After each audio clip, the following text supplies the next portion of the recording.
volume 2 is obviously on the heels of volume 1. That should come as no surprise. We did this project volume 1 last year, and volume 1 was really based on like over a decade of requests, because I would give a workshop just like this one all over the world. I mean, I remember specifically doing this in Australia a couple of times, and people would be like, amen, amen, amen, amen. And then there would be this moment where everybody would, I could see it, like the look in their eyes was like, oh, wait.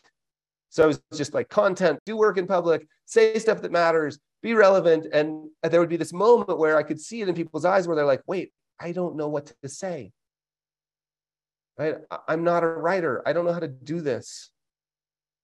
So after more than a decade of just saying like, stop it, just do it, right? Like everything we've said today, I realized like, okay, there are some people, and these are some of my favorite people, who are so focused on the craft of advice and being great advisors. They don't know, right?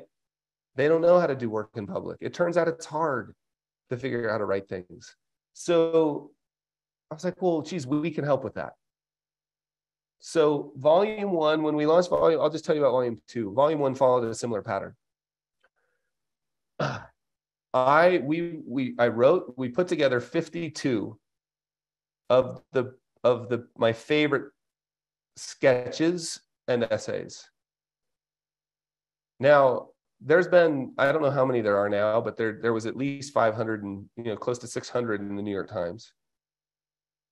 So we took from those, we took the original essay and then realized the original essay was just the top of the content snack process for us. We got lots of feedback, as you can imagine, editorial feedback from the Times, readers. Then we would post it as a newsletter. We get more. We refined it. I'm tempted to call the Volumes Project, the subtitle, better than the New York Times, right? Because it's like we started with this thing and now we've made it better. So we refined them down. We got 52 of them in volume 1, 52 of them in volume 2. They're different ones. We got the essay and the sketch. What you get when you purchase volume 2, right? You get 100 books. They'll all be signed. This volume 2 is hardback, which is just beautiful. You get 100 copies of the book, right? We're only doing one print run. But that's not what you're actually getting. What you're actually getting is the digital, the license to use all the material. And that's the valuable piece. So we think of it as 52 weeks of marketing in a box. We've built a beautiful content library that you log into, and every single sketch and essay is there as an individual module. Copy and paste the text, and all the images are available in a bunch of formats. Like we've already put them in a PowerPoint slide for you. How many of you have tried to figure out how to size something for Instagram? We've already done that for you. They're already sized for social. And then you also have the high res file, which you can print on a billboard in Texas. I saw it. Somebody printed this on a billboard in Texas, right? You can take it and have it printed on the wall. You can put it on a mug. You own it. Like my goal was to literally sell a small piece of my catalog to you as an owner.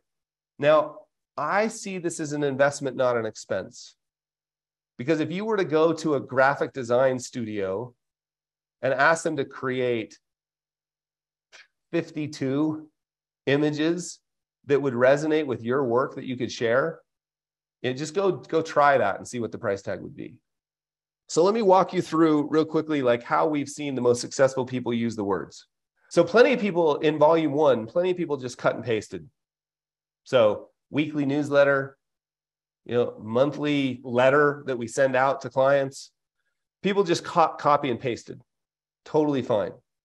But what I saw that I thought was most successful was you would like have your own copy of the book there, open the book, read the essay, close the book, write what you thought you heard, right? So it was in your own words. Or we saw a lot of people who did that and created YouTube videos or podcast episodes. So you want to start a podcast? Well, you've got 52 episodes now, right? Open, read the essay, close, make a quick outline, speak to the camera. You want to create a YouTube channel? You want to start sharing video? Same thing. Some people literally put the words of the essay up on a teleprompter in front of them and read them. You're an owner. You're allowed to do that. Right? Others read it, make their own outline, hand it to their marketing team and say, here, make an outline for me of this, and use their own words. So it acts as inspiration and prompting. And then know this, we've also seen people take all the sketches and give them to their graphic design department. Because sometimes people feel like hand-drawn is a little bit like business suit with flip-flops on. I used to feel that way 10 years ago. I don't feel that way anymore, but some people still do. Guess what? Give it to your graphic design department and say, turn it into a graphic. Are you allowed to do that? Absolutely. Because you own a license to use the content. So that's how we think of volume 2, right? 100 copies of the book. I think volume 1, a lot of people bought it because it was like 100 copies of the book. And then they learned real quickly that that was the least valuable piece of it. Like valuable, but least valuable part. It was the prompting and the content for 52 pieces of content, whether you do something weekly. I would encourage you to do something weekly. So we're basically giving you 52 weeks of marketing in a box. Now, this is me being sales, Carl. Like I'm telling you, the reason I think this is important is because you need to get your story out. And if this helps you get your story out, awesome. That's what it's for. Greetings, Carl here. The clip you just watched was just a teeny little sneak peek. If you would like to be sort of in the loop when we do another creative project like this one, just tell me where to send your invitation by clicking on the link below and entering your email address. Thanks, my friends.